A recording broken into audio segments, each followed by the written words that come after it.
Eu sou João Rivelino Rezende Barreto. Esse é o nome que eu recebi no batismo dos católicos, dos padres católicos, né? Mas eu tenho também um nome indígena, nome tucano, que eu sou conhecido como Iupuri, que significa o guardião das portas do universo. Esse é o significado do meu nome. Eu tenho 32 anos, eu sou da etnia tucano do Alto Rio Negro, de uma comunidade chamada São Domingos Sávio. Essa é a minha comunidade de base no Alto Rio Tiquié. Fica já na fronteira com Brasil e Colômbia. Eu saí da aldeia aos 7 anos de idade. Não foi porque quis, também era criança e tive que acompanhar minha família, né? E também devido à saúde da minha mãe, né, que ela adoeceu e teve que buscar tratamento na cidade, como São Gabriel, até mesmo Manaus, mas depois de 4 anos ela veio a falecer. Então nós passamos a viver por um tempo de andarilhos, fora da aldeia. Passei a andar na Colômbia também, no garimpo brasileiro, na fronteira com a Colômbia. Eu passei a morar nas cidades como São Gabriel, como Santa Isabel do Rio Negro, são municípios lá do Amazonas, e entre os quais um grande passo que aconteceu foi realmente quando morei em Santa Isabel do Rio Negro, aonde toda a crise assim que eu vivenciei, ou seja, o índio que passa a viver no contexto urbano, querendo estudar na escola, né, querendo se identificar como no contexto urbano, escrevendo, tentando falar a língua portuguesa, tanto é que eu só aprendi a falar aos 11 anos de idade. E todo o processo de aprendizagem foi realmente assim, de um esforço pessoal. E a convivência também me ajudou muito no aprendizado da linguagem, né? Terminei o ensino médio lá em Santa Isabel do Rio Negro, tinha três linhas que eu poderia escolher, até porque no interior você não tem muita oportunidade como nas grandes cidades, né? Curso ou qualquer curso, ou tem faculdade hoje e assim por diante, mas no interior, no meu tempo, ainda não tinha. Até mesmo as licenciaturas indígenas, hoje que surgiram. Então, fazer faculdade é uma coisa de outro mundo, no meu tempo, né? Claro, não faz tanto tempo assim. Então, eu ingressei, tinha 3 escolhas. Ou eu procurava um emprego de gari na prefeitura, ou eu entrava no exército brasileiro, né? Ou então eu entrava num seminário. Eu disse assim, olha, eu penso que seminário é uma oportunidade para mim. Eu disse assim, eu vou estudar, vou me tornar padre, vou viver como salesiano. Foi a partir deles que eu ingressei na faculdade, né? Passei 6 anos com eles e tive que tomar também uma decisão de vida pessoal, porque não adiantava, claro, foi valioso a experiência na vida religiosa. Falei assim, olha, eu tenho que, embora que tenha uma formação, embora que estava vivendo uma formação boa com salesiano, me sentia um vazio cultural da minha própria cultura. Então isso me inquietava. Então eu saí, eu disse assim, eu vou para o mestrado em antropologia social. Então isso que prestei vestibular na Universidade Federal do Amazonas, né, no curso regular, e eu consegui passar, né? Eu ingressei no mestrado em 2009. Né? Sou o primeiro antropólogo indígena a se formar pela Universidade Federal do Amazonas, né? E o tema de pesquisa que eu elaborei, o projeto, melhor dizendo, foi formação e transformação entre os coletivos indígenas do Noroeste Amazônico, do mito à sociologia das comunidades. Esse é o tema da minha dissertação. Tinha série de situações, ou você pesquisava assim, porque na antropologia você tem que ter uma linha de pesquisa. Na minha linha de pesquisa é a Amazônia Indígena, sou da etnologia, né? Eu disse assim, olha, uma das chaves de leitura para minha pesquisa é meu próprio grupo. Meu grupo se chama Sararó Iupuri Buberapó. Esse é o nome do meu CIB, né? Porque nós tucanos somos divididos por CIBs, né? E qual era o meu grande mestre? Quem era o meu grande mestre? Tinha que pesquisar. Eu falei assim, era o meu próprio pai. Então, ele que me transmitiu os conhecimentos, repassou, nós passamos horas gravando. Então, foi ele que me repassou e um dos mestres que eu tenho, além dos meus orientadores antropólogos, né? E tudo isso foi porque a distância é grande no norte, no Amazonas, por exemplo. Não é como nessa região, né? Ônibus, nós só viajamos ou de avião ou de barco. E graças a essa pesquisa só foi possível realizar também graças ao apoio financeiro do Instituto Brasil Plural, porque nós tive que arcar o barco, com gasolina, para poder chegar no campo de pesquisa. Então, ela trata especificamente do pensamento de um grupo tucano sobre o mito, sobre a formação dos grupos indígenas no Rota do Rio Negro, né? Eu trouxe em transcrevi, na verdade, duas teorias em tucano, né? O Kunsé é a primeira teoria que eu descrevi. A segunda teoria é Manonpã, o Sete Sé. O Kunsé significa a fala, né? Enquanto nós estamos aqui, o que nós estamos fazendo, nós estamos fazendo o Kun, nós estamos, né, falando. Mas dentro do contexto indígena, ela tem um significado maior do que isso. Ela trata do mito, de um discurso mitológico. Fala um pouco sobre todo o discurso da ação dos deuses, da viagem, da formação, está dentro dessa teoria, né? Ou seja, todos os processos, das casas de transformações, porque no Rio Negro tem um mito muito assim clássico, que é da viagem da cobra grande, né? Da canoa da cobra grande. Muitos grupos indígenas viajaram por meio dela.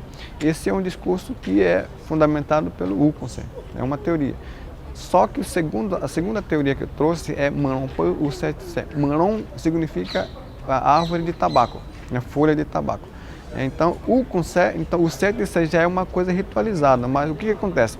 Nessa segunda teoria, há um discurso sociológico, ou seja, é uma classificação que acontece, quem é que são as etnias, como é que surgiram, como é que estão formados, qual é o pensamento deles, como eles se identificam. Nessa noção que descreve, né? Eu penso que essa é a forma que eu encontrei para pensar dentro da antropologia, ou melhor, se formar na antropologia pensando a partir da minha própria cultura, a partir dos meus próprios saberes. Esse foi o grande passo que nós demos lá no curso, né, no programa de pós-graduação. Eu penso que cada indígena deveria pensar também, embora que se forme em várias linhas de formação, seja ele antropólogo, pedagogo ou advogado, embora que se forme, tem que também pensar a própria cultura. Eu vi que nesse exercício, nessa pesquisa, vi que existem nossas teorias específicas que fazem com que nós pensamos através disso, né?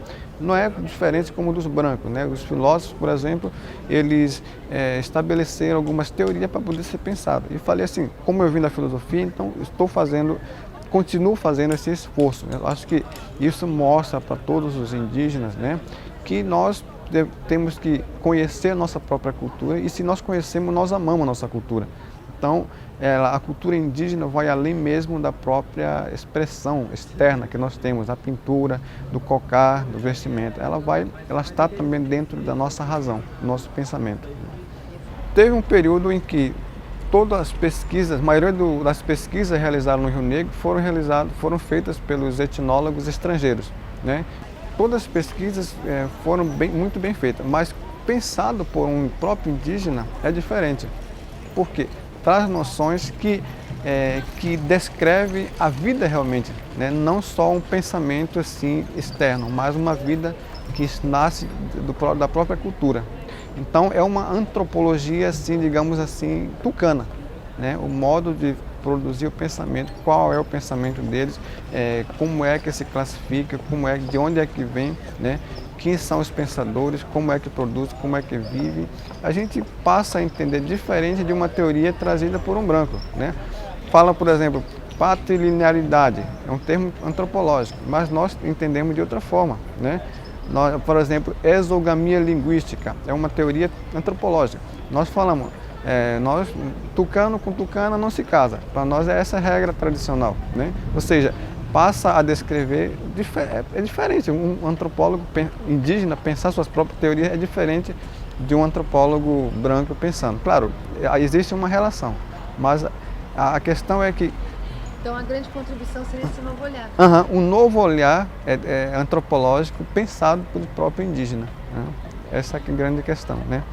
Nós estamos num período em que as universidades estão ofertando vagas para os indígenas. Então, universidade para os indígenas, para a gente poder pensar universidade dos indígenas. Porque é um período em que nós temos a oportunidade de ingressar nas universidades, estudar, ter uma licenciatura e se formar em alguma área. Mas se a gente pensa numa universidade dos indígenas, é nós que temos que construir, nós que temos que se formar, nós que temos que se tornar, ter graduações, ter mestrado, ser doutores, para a gente poder repensar. Vai ser um processo que está iniciando.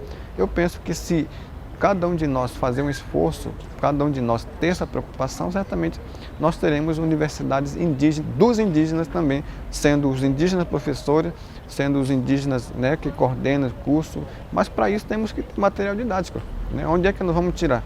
Estão nos nossos saberes, na produção, é isso que eu penso que...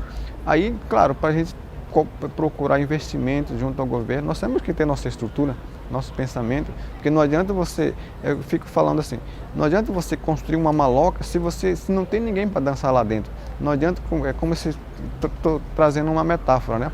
Não adianta para o índio, não adianta ter uma panela fervendo no fogo se não tem peixe para comer.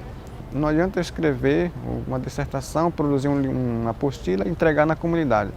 Eu penso que ela vai, na verdade, vou retornar agora, né, vou entregar o material também, mas nós temos que pôr em prática tudo aquilo que está sendo pensado na dissertação, né? Os passos das músicas, dos benzimentos, tudo isso está fundamentado lá, porque nossos saberes, elas estão fundamentados também no mito, né? Toda a descrição, ela tem que ser pensada. Agora é o seguinte, o que eu faço pesquisa como antropólogo, como estudante de filosofia também. Seria bom que um pedagogo se formasse também, desse essa contribuição pedagógica. Mas né? a tua pesquisa, então, ela pode subsidiar um trabalho Sim, pedagógico? pode. A Né? partir da minha pesquisa, um pedagogo pode pensar, elaborar um trabalho, um material didático muito, né, proveitoso, que vai fazer a diferença nas escolas indígenas, né? Porque é isso que está fundamentado, o que eu estou escrevendo, transcrevendo, o que eu pesquisei é o modelo da educação indígena.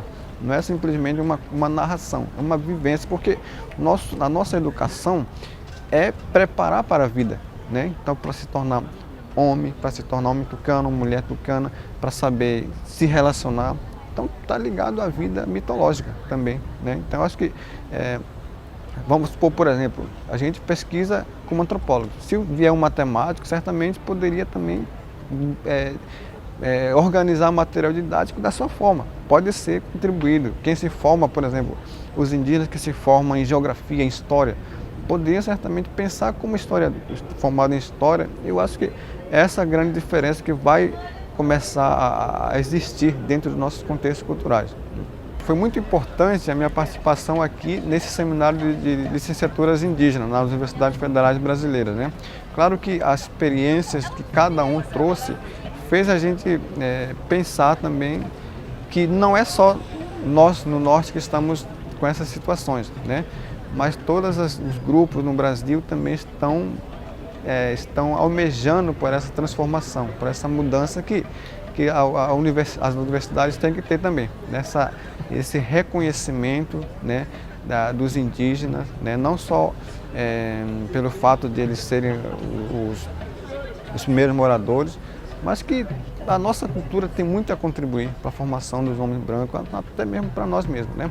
Eu penso que a minha presença, eu espero que a partir desse seminário, cada um possa refletir nas suas bases, assim, para continuidade, para que não pare por aqui essas licenciaturas indígenas, mas, pelo contrário, que se solidifique, que possa ser repensado, que possa se concretizando cada vez mais. É isso que eu espero, né? Isso que a gente vai também levar como experiência na vida profissional, né? Em qualquer situação que nós estivemos atuando.